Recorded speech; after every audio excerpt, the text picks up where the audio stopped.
furry potato! You're dismissed, bitch.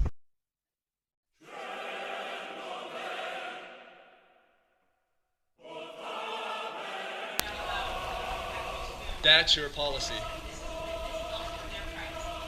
You understand in public there is no right to privacy? You are a law enforcement officer, right? Sergeant by the looks of it.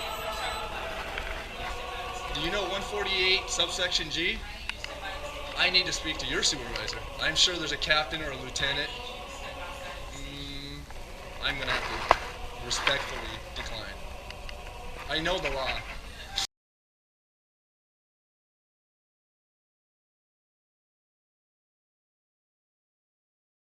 What drew you to activism in general and to constitutional auditing specifically?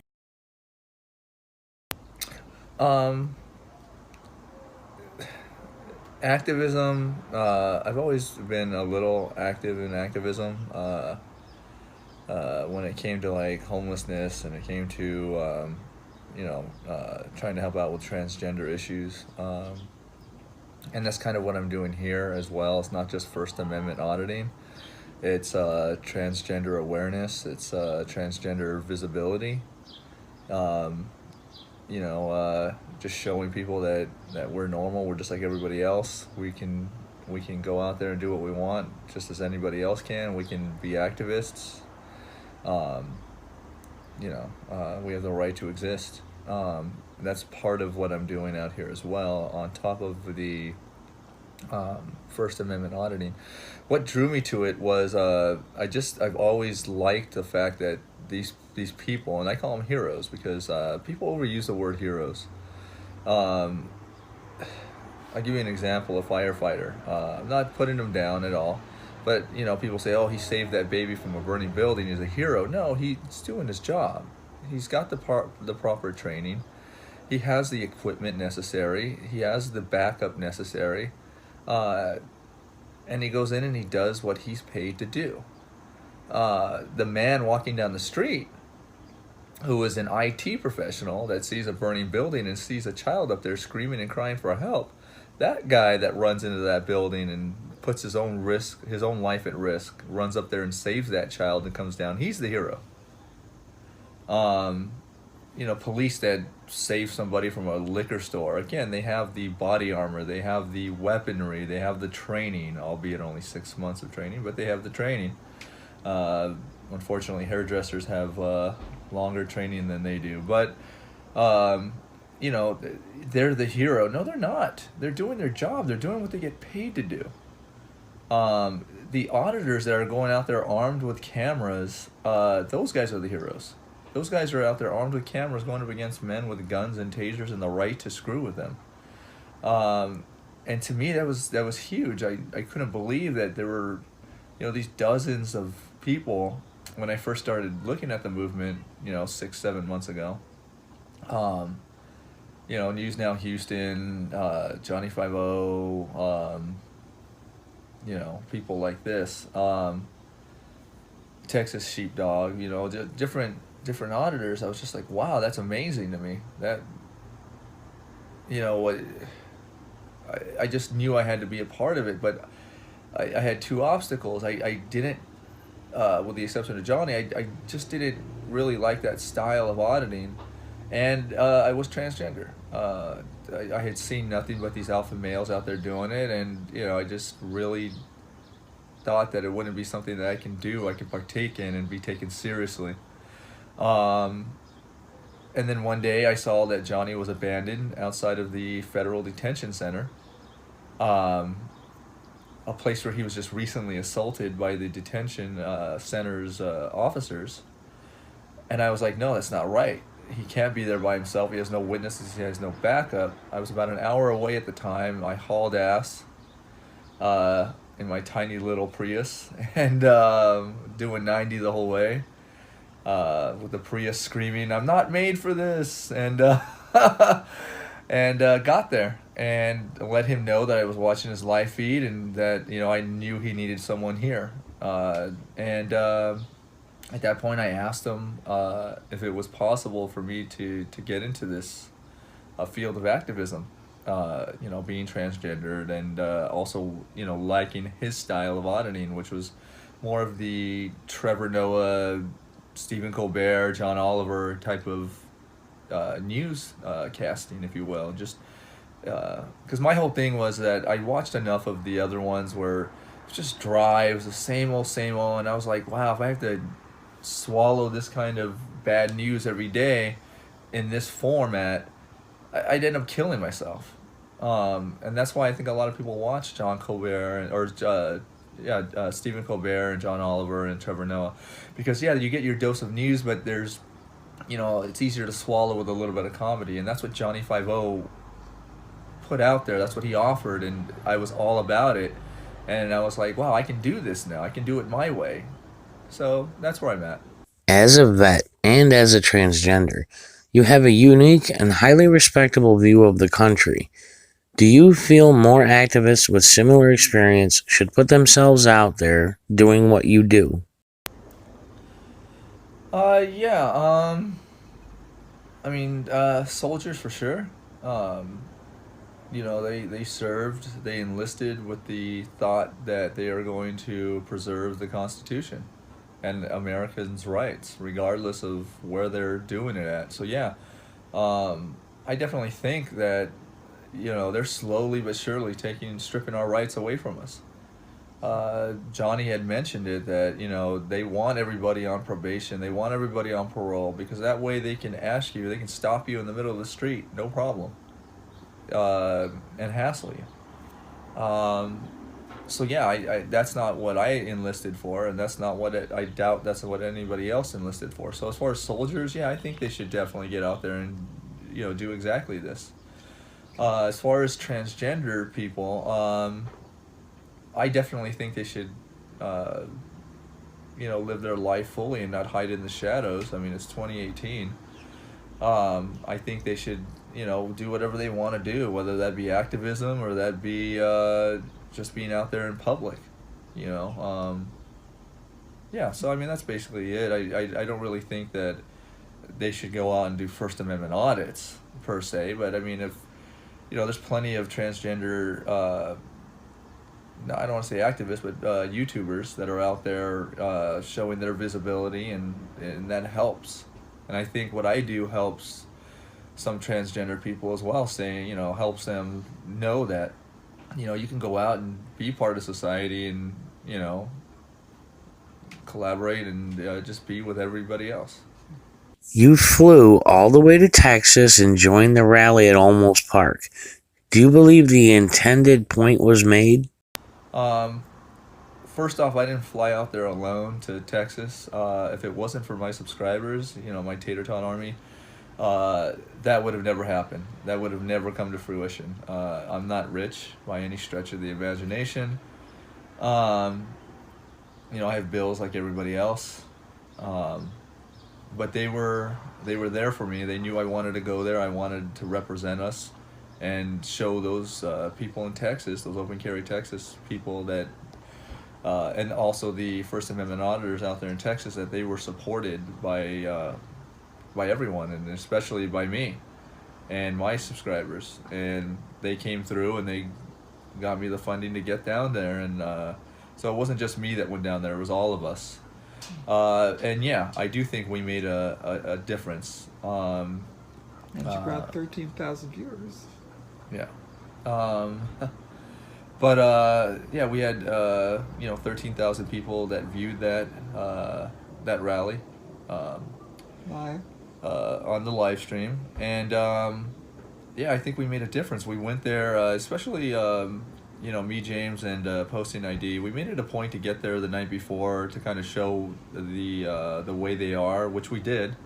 They were out there. They had all 4 officers out there, swarming us like sharks, trying to wait for us to leave so they can hem us up for something and ID us or screw with us.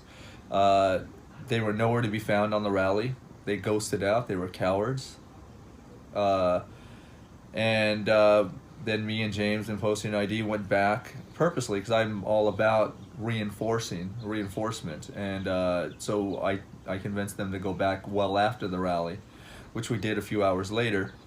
And they were out there, and they were not being cowards then when it was 2 or 3 officers against 3 or 4 unarmed civilians that were doing something they didn't like. So that goes to show everybody that it worked, but it's going to take more reinforcement. And that's what they're doing. You have people like Texas Sheepdog and S.A. Ecstasy Perez and Buck G out there reinforcing, and they saw that they still need more reinforcement of the fact that they can be there doing what they're doing. And the lawsuit that Open Carry Texas is filing is also going to add reinforcement. And from what I understand, they're actually thinking about firing the chief of police to top it all off. So yeah, I do think it works. I do think we made an impact there. Do you think the rally and subsequent almost park audits have had a positive effect in how the police there will react going forward? Yeah, I do think so. Like I mentioned before, they are contemplating firing that chief of police, which is a step in the right direction. That'll show the lower ranking officers that, even the chief can get fired for making mistakes. Okay. Do you believe the country as a whole needs to be more open to and have more respect for the Second Amendment? Yeah, definitely. I think there should be further rules and regulations as far as who can get weapons, waiting periods, things of that nature. But yeah, they should be, because eventually there's going to come a point to where the police have already started overstepping their bounds with everybody, and there's going to come a time where society finally says, hey, enough is enough. And if they've taken everybody's weapons, what are you going to fight back with? Sticks and stones, and they are armed with M16s, AR-15s. So I do think that we do have a constitutional right to them. I just think that we need to limit who can get them and who can't. So that's it. But I do believe we need them and we should have them. You have been highly active in the First Amendment auditing movement in California. Do you believe it has had a positive impact? It's an uphill battle. We definitely need more people doing it. We need more people watching. We need more people being active. And I'm not saying auditing, but just active, period. But yeah, I do think it has a positive impact. Looking at my current case from my arrest at LAPD's Rampart Division, people have been going there since, auditing the inside of the police station, the exterior, and have met zero resistance, which means they have now gotten the proper training. And I've actually been to multiple stations before that arrest and after that arrest, Hollywood, Mission Hills, so on and so forth, a couple in South LA, and have met little to no resistance. And even the little resistance I get, once a supervisor is called, they squash that resistance quickly because they've had training on it. So yeah, I think there has been some positive outcomes because of this auditing, to be honest with you. Same question, but the country as a whole. I haven't, I really can't answer that question honestly. Ever since I've gotten into this activism, if you look through my channel, I've only been doing this for 6 weeks, and I have over 100 videos.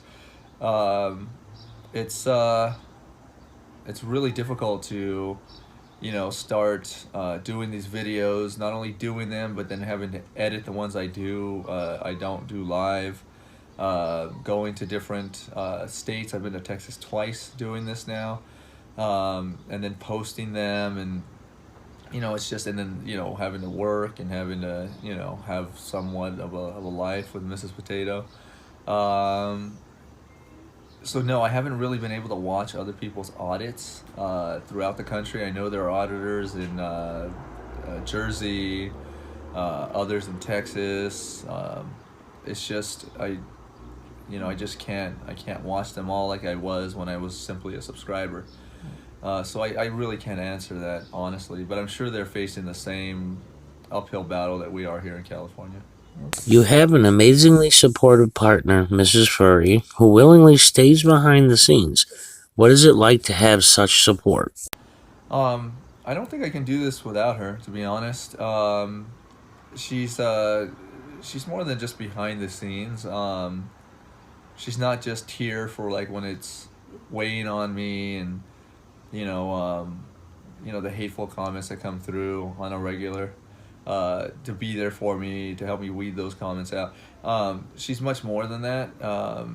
She's actually the one that made my opening with the hamster that falls down, putting my voice in a filter to do the whole, furry potato, you're dismissed, bitch. She's the one that also did the Furry M17 commercial. Her animation skills did that. I wrote up the dialogue, and then luckily we got Black Label Cop Watch to do the voiceover. But I mean, it was her. It was my thought, but her ability to take my thoughts and turn it into reality. So she's much more than just a supportive partner. She's really helping me with my channel, and it means a lot. And I really, to be honest with you, this isn't something you can do with a unsupportive partner. Not to say that she's not nervous, that she doesn't get worried when she sees the live streams and I kind of push the limits and the boundaries. It's not to say that she's not scared or nervous about it. She is.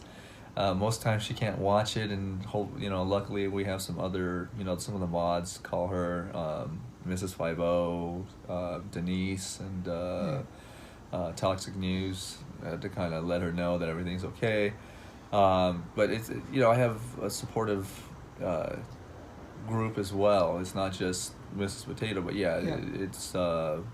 it helps a lot. Trust me, it does. What do you believe was your most successful activism-related encounter? Why?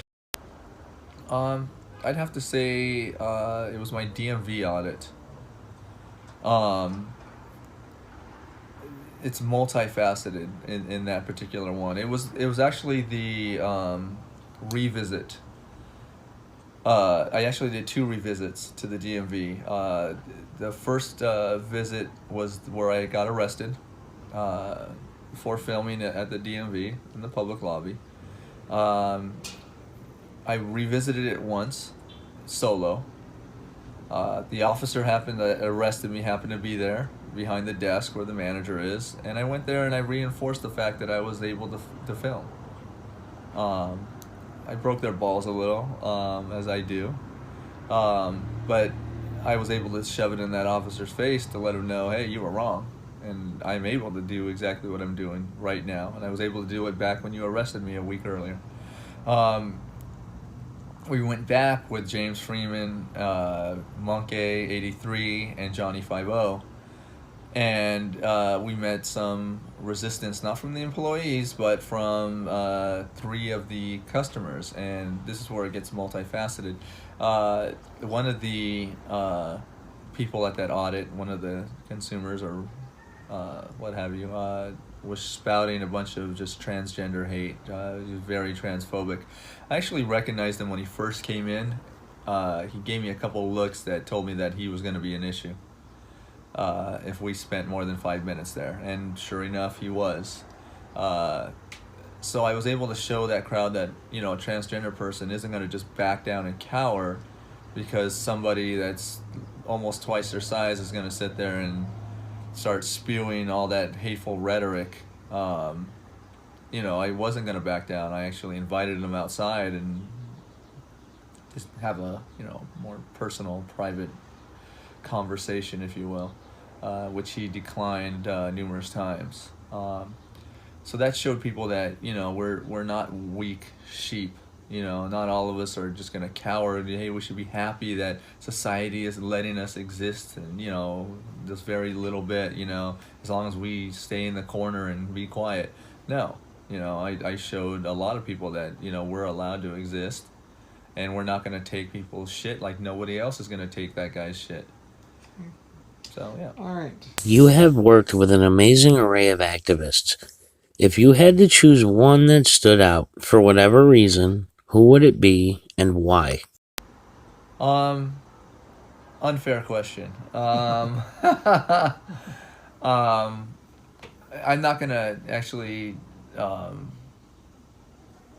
answer that as far as like sort out one. I'm gonna give you a group. I've always wanted to audit with News Now Houston. He was the first one I watched, and I just loved his auditing videos. Didn't have the chance when I was there in Texas the last time. I plan on going back, so hopefully I can get that opportunity. I'd have to say there are three.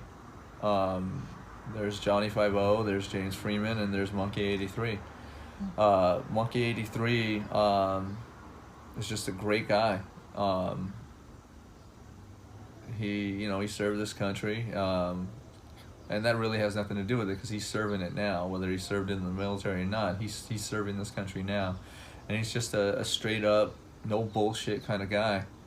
But he has your back 1,000%. He's just, watch his videos, you'll see he's just a no bullshit kind of guy, and he's not gonna sit down, and he's not gonna be a sheeple. Then you have James Freeman, and when I say James Freeman, I include his whole entire family.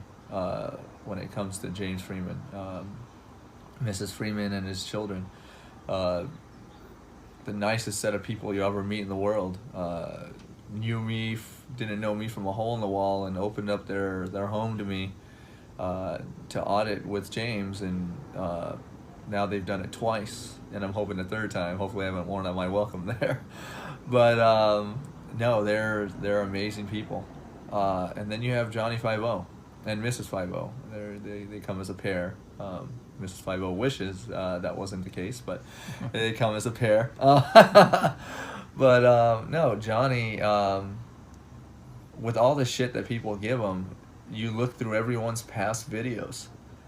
When anybody has been in need, the shit has hit the fan, whatever the case may be, I need a ride, I'm in the middle of being arrested, who's the first person there?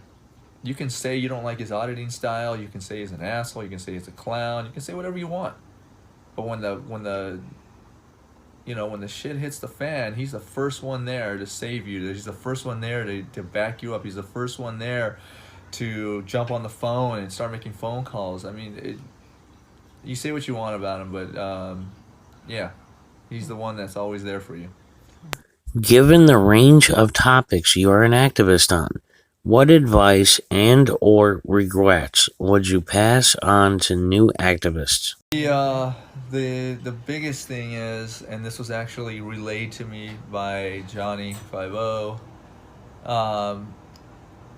much like the cops say there's no such thing as a routine stop, there's no such thing as a routine audit.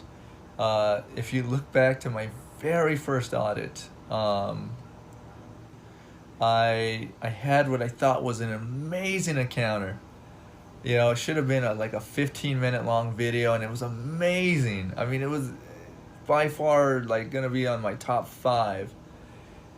And because I went there ill-prepared, thinking that I was literally just gonna get B-roll, I was gonna get a picture just panning the station, and then of the little billboard that has the commanding officer and the unit name on it. And so I went there with a camera that I was not experienced on. I had just bought it, that Nikon V500. I had just purchased it. Didn't really know how to run it that well, and I got contact like that, and it just, like I said, when the guy swatted my arm, he swatted at the camera, but he hit my arm. My instinct, because I didn't have a neck strap, I was ill prepared for it.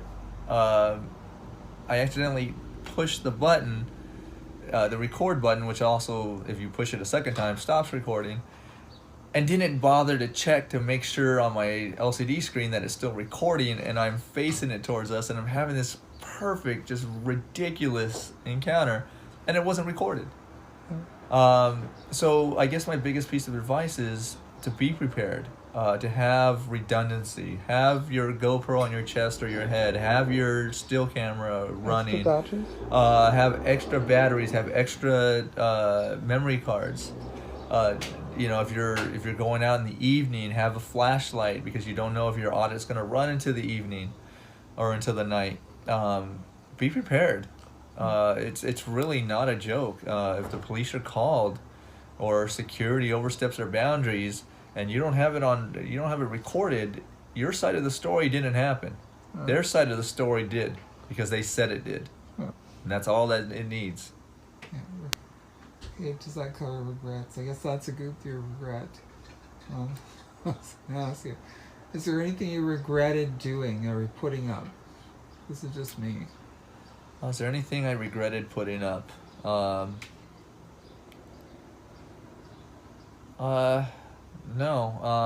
Okay, you don't have to add this all because of- it's not even part all of the my question. videos, I'm very proud of. I there are some things I wanted to address as far as people saying certain things, this and that. I regret not putting those up. Yeah.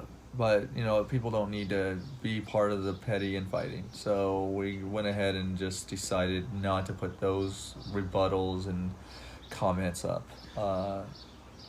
In hindsight, I wish I would have defended myself, but that's not what my channel's about. My channel is about getting the information out there about the tyranny and the ridiculousness of them trying to put everybody in a police state and doing it with some semblance of humor.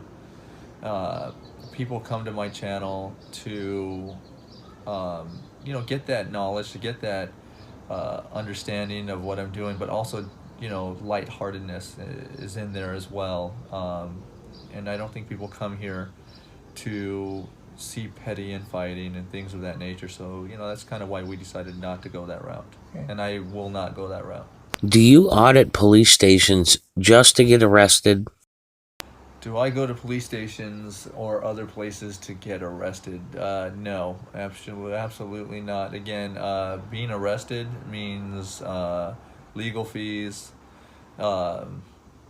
jail time, potential real jail time. So no, I don't go there to get arrested. If you look at my videos, people can say whatever they want about them. They're antagonistic or whatever. It doesn't really matter. The bottom line is I've never once broken a law. I have no intention of ever breaking a law. I don't go there to get arrested. That's just stupid. Do I get a little heated sometimes? Yes.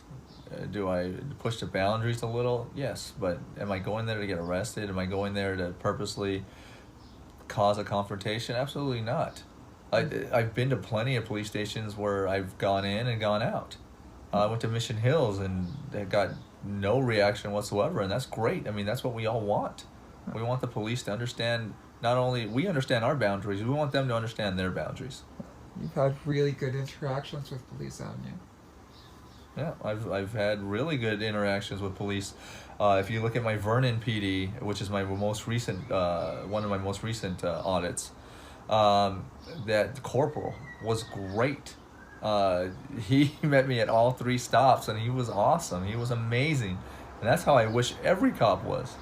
Actually, my day out at West Covina, Officer Eric Melnick, great guy, amazing time. His corporal was an asshole, but I put him in his place really quick. But Officer Melnick actually found my video. If you go to the Day at West Covina video, I pinned his comment to the top, where he went ahead and said, hey, thanks for, you having a fun time over here in West Covina, and thanks for being fair with your video, which I told him I would, and I did. He was a great officer. Him and the other officer that was there with him, they were great. And those are the reactions that I wish we all had, to be honest with you. And that's kind of what we're doing, is hoping that we can not really retrain officers, but show them, look, we're not putting up with this anymore. You're better off just, doing your job and not, doing any kind of extra stuff. So Great. Terrific.